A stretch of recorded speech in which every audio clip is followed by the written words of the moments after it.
questioning conversation. Mentally, how do you get around that? You know? Do they know how to fight? No. No. You know? Why? Oh, cool. There's no correct answer. The first thing I think of when I hear the term freedom is, ooh, yeah, sorry, to be unchained, to not be bound.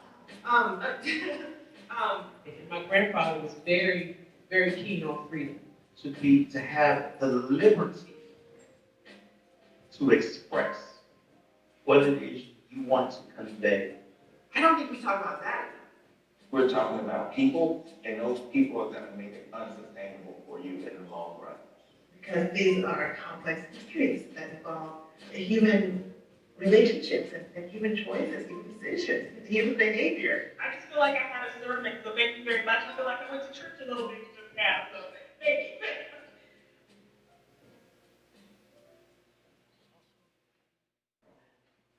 Thank you so much for being here today. We are the production team for this new video series that we are debuting, the National Park Service Underground Railroad National Network to Freedom Program. And we're so delighted to be here today. I'm Annalisa Cox. I am a non-resident fellow at Harvard University's Hutchins Center for African and African American Research. And I've been working with Dr. Diane Miller of the Network to Freedom Program, conceiving of this project, trying to get it out there. And I'm here today with Joshua Harris, who's our brilliant videographer, and Anthony Feimstro, the musician who's done the beautiful music for these video series. We're going to talk really briefly, about 5 minutes each, about the process of creating this video series, the amazing people that are featured in it, and then we're opening it up to Q&A. So each of us are going to get about 5 minutes. Come on in. Anybody else who wants to come on in?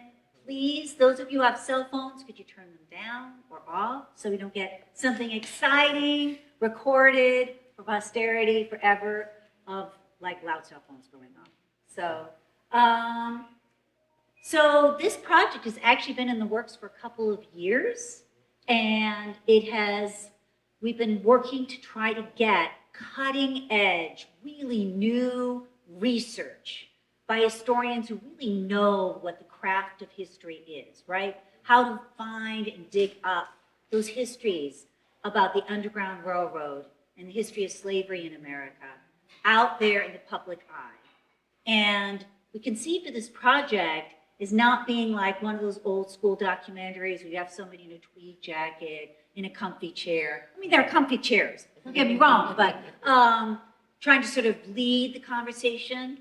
This is about a conversation between two people, a scholar and a popular media figure, in an organic conversation around these topics of including things like the Underground Railroad and the power of women.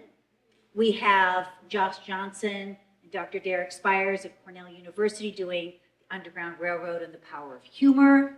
Just really amazing and extraordinary topics that we are hoping to just elevate and shine a light on through this video series. I've talked enough. Hey, I think you should go ahead. Right. So again, for those who weren't here earlier, good morning. Good afternoon. Good afternoon and good evening. My name is Joshua Harris.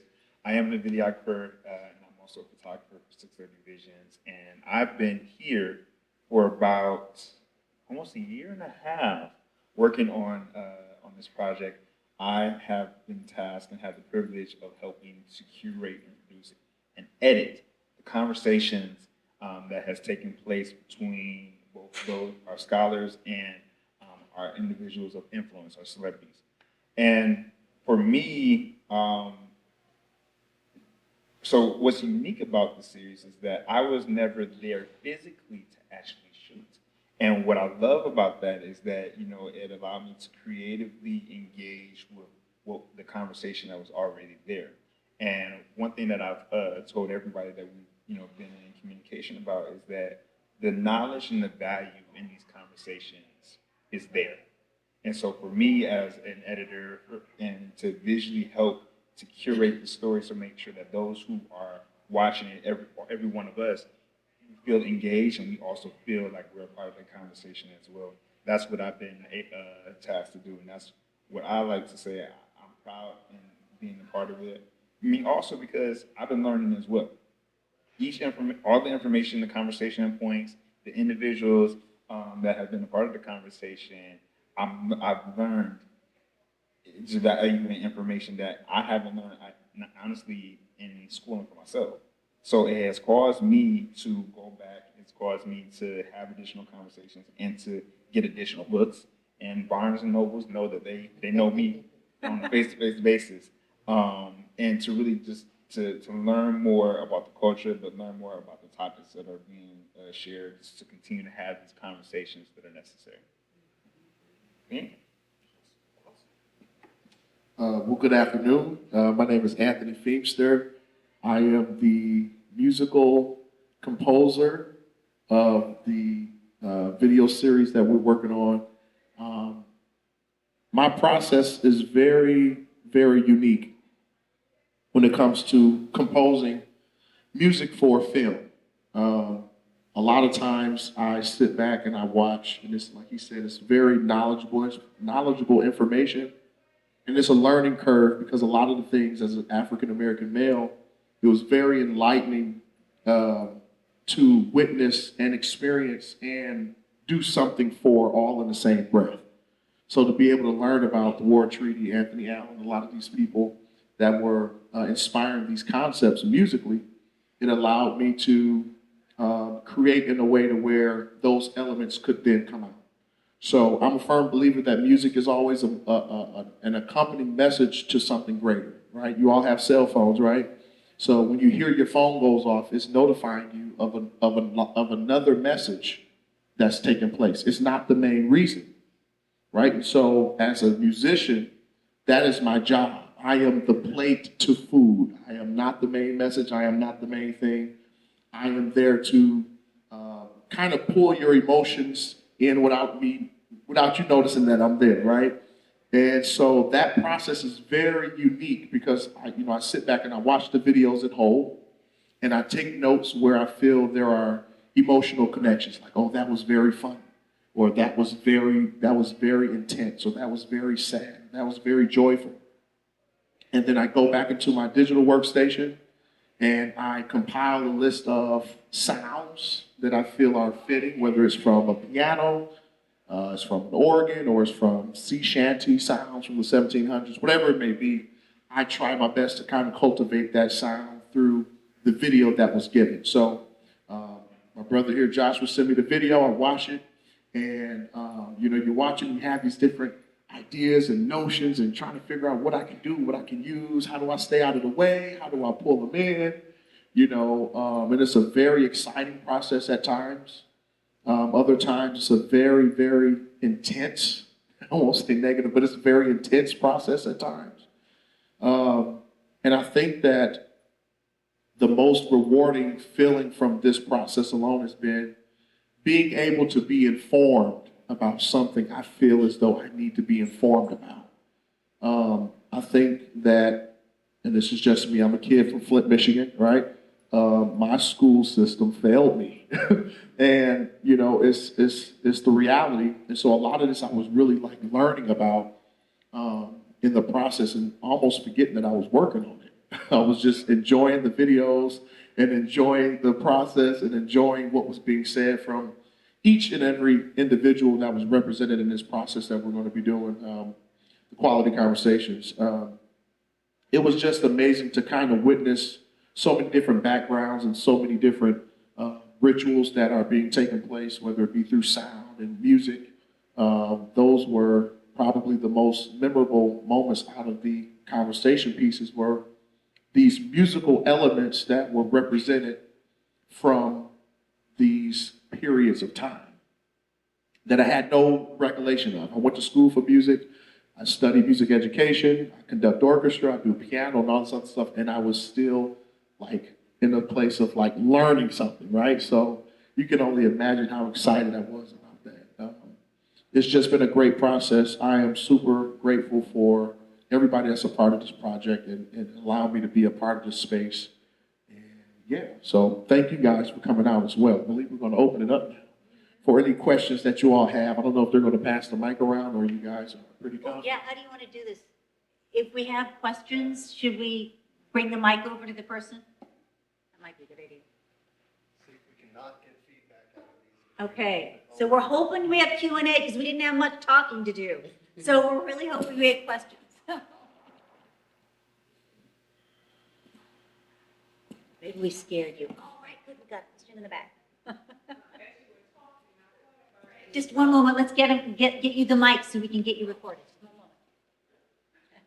As you were talking, I thought about the series, I think, Living.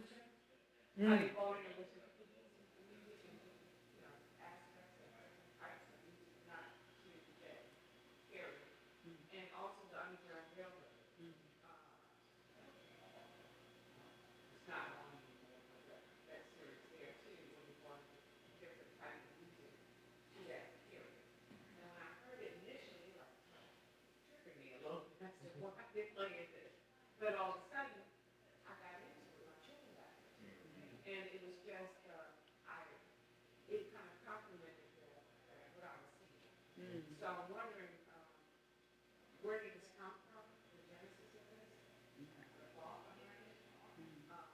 What audience are you trying to reach with this combination that you have with scholars? So the question was, the sort of who we're trying to reach, who we're putting this combination of scholars and influencers in conversation with each other, and the role of music in that. So I'll address the question about audience, then I'll let, because the music I think is a really important question as well. So we really wanted to reach, our intended audience is diverse Gen Z, which has been historically underrepresented in terms of who's being sort of welcomed and reached out to by the National Park Service, even by historians, right? And just thinking about how do we get a lot of the cutting edge research that's happening by top historians out there about the Underground Railroad, about American history, out to that audience. But we don't think that excludes other people. We're hoping everybody will feel welcomed to it. And it was actually, as we were working on this, and I was working with Joshua on this, he said, I think what's missing is that element of music. Like, music is going to be really important as that sort of third element that welcomes and includes and inspires as part of that conversation. And through that connection, we got to work with Feimstra, which has just been such an incredible gift. We're so honored to be working with them. So I'm going to let you answer that question about, I think, the importance of the role of music to this video series. Oh, yeah, so it's funny because when I got here, we were in the process of, having a lot of logistic stuff. And I heard, "'Tis the old ship of Zion." And it just took me back, it has this remembrance of, I'm listening to this Bishop G. Patterson record, whatever, and all this, where it comes from. And I think that music and visual has a great relation just in general. In school, they'll teach you that, you're going through an action scene, right?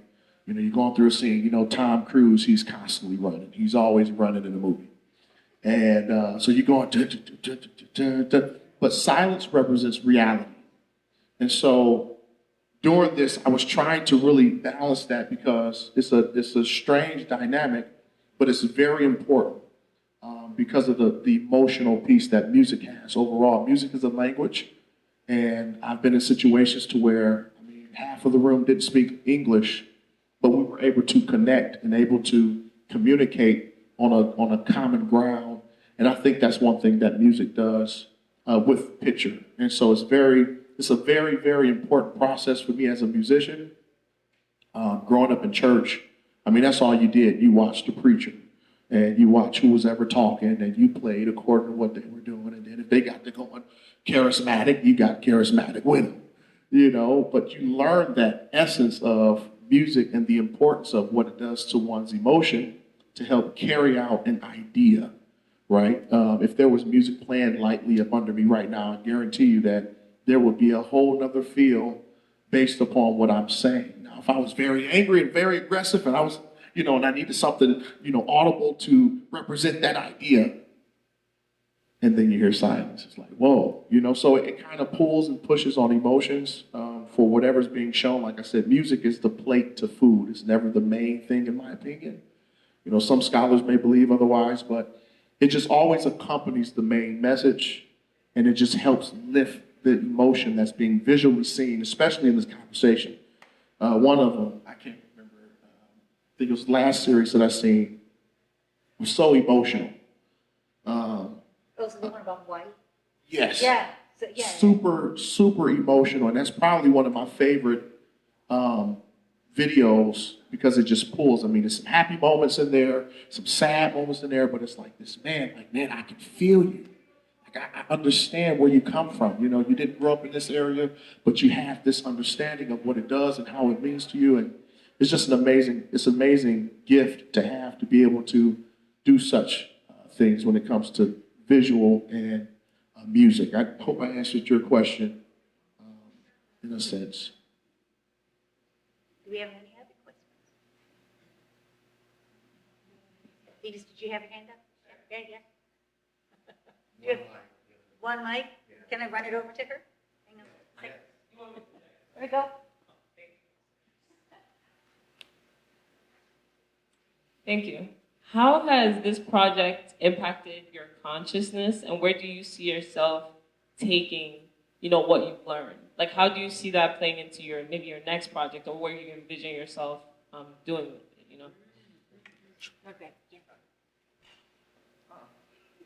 So in regards to just consciousness, and even in the information that is given, for me, I love the aspect that it opens the door, and it's honestly just the light switch turns on. But now that I have knowledge, I feel the responsibility to gain more, because as I navigate this world and navigate the various just aspects of the realities, the laws that are coming into play.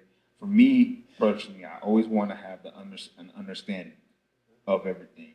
Get to the root. My father tells me, then everything that you want to do, make sure you get to the root of a thing. And in understanding the roots, I'm able to navigate, make decisions accordingly. And part of that is just having knowledge and understanding of what already has been.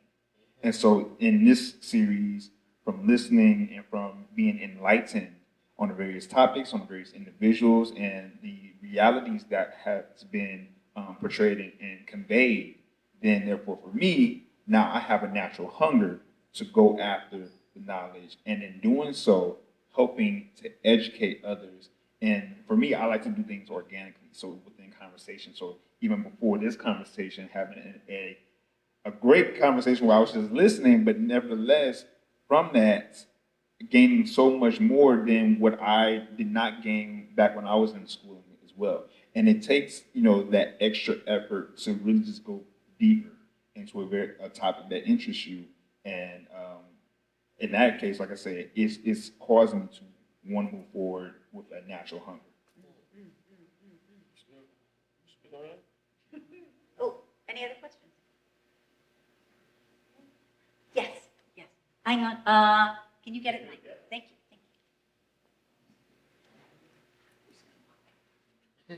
So I'm curious as what are your origin stories? What did you know about the Underground Railroad before you came here? And also, did you say that you stayed here? Were you here, like in Rochester County, for working or not? Can you repeat the last bit? Or did you live here in Rochester County? Or was it remote? Gotcha. Okay. Yeah. So origin stories. So I want to get this right. So origin stories, what we knew about the Underground Railroad, and did we come from around here? Okay, so all three of us are kind of sort of from Michigan. Well, definitely, you guys are definitely from Michigan. So Detroit and Grand Rapids, Flint, Michigan. I'm on the west side of the state, but came from all over, lived in England, Chicago, New York City before settling in West Michigan. But we're definitely a sort of a Midwestern-based team. So my background is history, and that's my PhD. So there was a lot of research that I've been doing on the Underground Railroad, particularly centering the role of African American operatives, right? Those who were, like Harriet Tubman, were leading others to freedom. And I kept getting the sense that that story wasn't getting enough attention and getting enough light. And really wanting to recenter the narrative a little bit more on those really, really important African American operatives. I mean, we know about William Still a little bit, but just the agency of freedom seekers as well, right? The freedom seekers who were seeking their freedom. And so really interested in the other research that other historians are doing to shine a light on these long hidden and long suppressed facts about the Underground Railroad. I was really hoping this series could do this, and it did that in a way that just blew me away. Because my job was just to stay in the background, to get people together who I thought would have good conversations. Then I literally put myself on mute and I watched the conversations go, right? Between these scholars and these influencers, these cultural leaders, and the conversations moved in ways that were so rich and so informative and so powerful, right? So this is not just about agency within the past, but lifting up agency in the present as well, African American agency in the present. So, but you guys got to talk about your work. So yes, from Detroit, Michigan. Currently living in Grand Rapids, but I always keep my area code as 313. As far as my understanding of the Underground Railroad prior to the video series, a lot of it credits to just public school system. Definitely knowing that the Underground Railroad was not an actual train. But it was, it was a system and a series of systems in place that helped individuals who were seeking freedom gain that. Harriet Tubman, of course, being one of the huge pillars, especially knowing at that age, and then also Frederick Douglass. And then later learned a little bit about Nat Turner. But like I said, for the most part, that's what I had prior to the series. And then, it's a little sprinkle in every now and then. But yeah. So from Flint, Michigan, and I had absolutely zero, when I say no knowledge, and so a part of my process, at points and at times I felt very guilty, me being an African-American male, like, man, I should know more about this. And then I also felt some form of, man, like, why wasn't I taught this? And that kind of led to just this eagerness to dive into something that I feel like I should have been taught, So I had zero knowledge. Google became my best friend. I was on TikTok. I was, doing research. I was trying to find out different people that knew about this. I was trying to find out if there were any other composers that worked on similar. But I haven't heard anything about the Underground Railroad, even in school. They don't care about, public system, maybe somewhere, but Flint, Michigan is really, really rough when it comes to the education system. And so I was very, very, I felt left out of this idea of the Underground Railroad. And so that led me to get an understanding, get to the root of a lot of different things. And that helped me as a composer. I always tell people, because I grew up doing music, I didn't know how to read music until I got to college. And so I played in church, I played by ear, and I did a lot of different things. And so I had to work extremely hard to get to this normal plateau. Being the only African-American male in the entire music department, talking 500 plus students, who was doing choir, conducting orchestra, jazz piano, classical piano, I felt alone. And so those similar feelings were coming back, like, uh-oh, I'm alone again. But I knew how to conquer it. I had a team that was there for me. I had, people in different voices and different recommendations that kind of helped me go through that process. and just kind of gain a better understanding. It's kind of like eating an orange all your life. You know how to peel it, you know what it looks like, you know what it smells like. But did you know over in this country they use it this way? Did you know that they use the juices on the citrus on the chicken this way, and this, you know, when they cook and they do it this way. So it was like I'm gaining a greater understanding of something that I was already capable of doing, if that makes sense.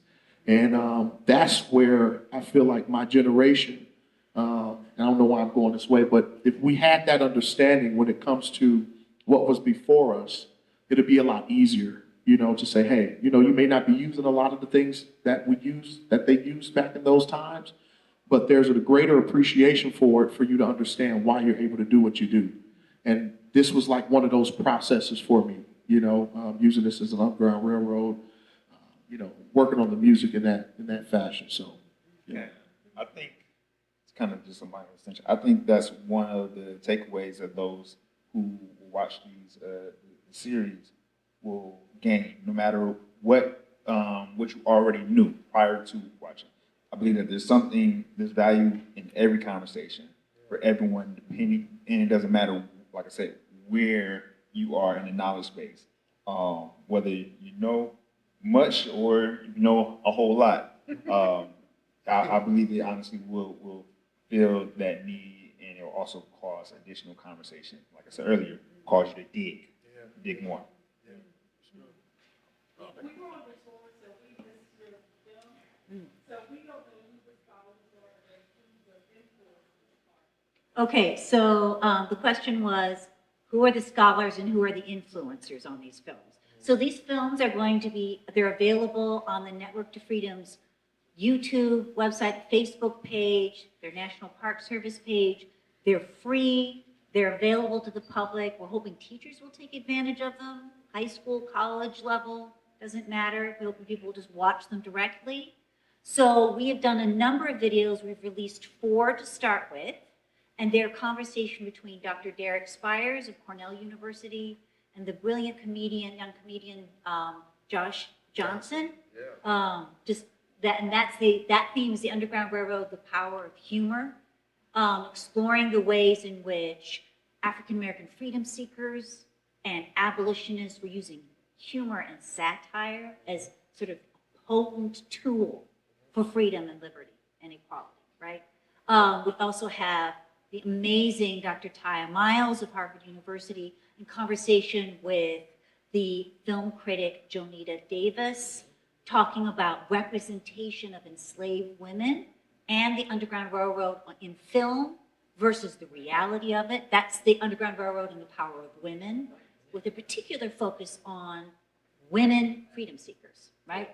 Really, we actually broke that one into 2 films because it was so powerful and it went in so many different ways. We're like, we cannot edit this down. we just need to cut this into 2. And then we had one, which is the Underground Railroad and the Power of Ancestors. And that is about a little known freedom seeker and a little known Network to Freedom site in Hawaii. One of the newer sites created by the Underground Railroad Network to Freedom program, starring Anthony Allen, who settled in Hawaii, welcomed by Hawaiians in around 1811, right? So he's born enslaved before the American Revolution in New York, makes his way to Massachusetts onto a ship, survives that journey around the Cape of Good Hope, and ends up working the Pacific, right? Incredible story. And that is a conversation between Dr. Glenn of the Popolo Project and the incredible Hawaiian musician Kamakakehau Fernandez, who is just a brilliant traditional Hawaiian singer who's also of African descent. And their conversation and their story together, really potent. And we will be releasing new videos and conversations once every 2 months for the coming 12 months at least. Yeah, maybe longer. Yeah. We're hoping. Any other questions?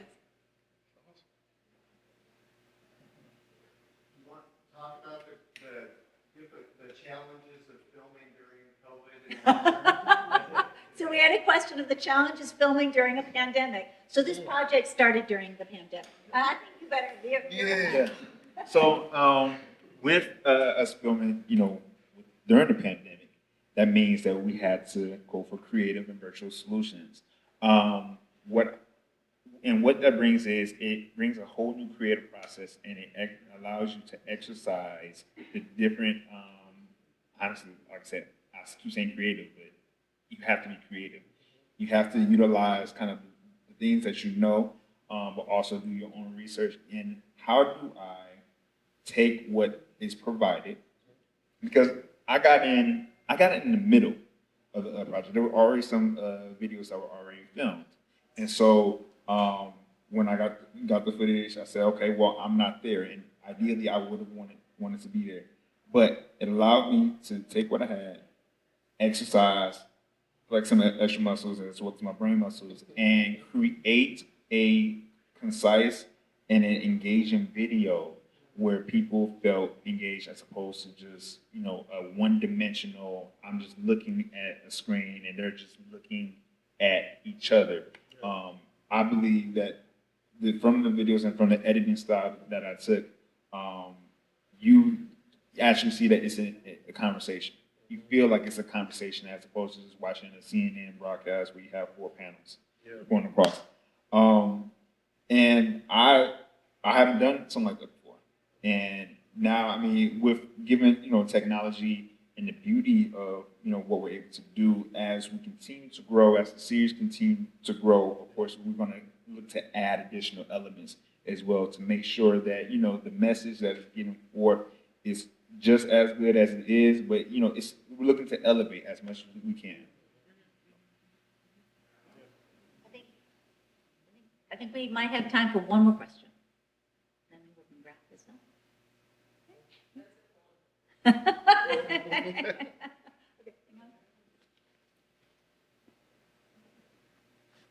You might have already mentioned this, but I know you were able to assemble such a good and rich group of scholars and people to engage with each other. So was there anything that you had in mind, particularly when you went about sort of selecting these choices and talking to them and letting them know about the series? But was there a specific criteria or anything you were looking out for when you kind of assembled this rich team? Yes, and Dr. Elise can say that. So, I really wanted to get some of the top scholars, right? Some of the people who are really doing the cutting edge research in this field, in the history of the Underground Railroad, right? Which of course is connected to the history of slavery in America. And to be able to have a conversation which really shares their passion for this research, right? Because I think there's a lot swirling around how we talk about history and American history right now in our nation. But I think sometimes what gets lost is that history is a craft, right? It is a skill set, and it takes a lot of work to unbury and reveal histories, especially histories that have been denied or ignored for a really long time. And so it was really important for me to find people who were going to not only be fantastic at that craft, but to be able to engage with a broader audience about it. And we just got so lucky. I'm really, really looking forward to the next video that we'll be releasing in September with Dr. Deanda Johnson and the wonderful musical duo, The War and Treaty. There's just some wonderful stuff coming up as well. And we thank all of you for being here today and our virtual audience, and everybody take a look at the videos. Yeah, that's what this is all about. It's about these conversations. So thank you. Thank you.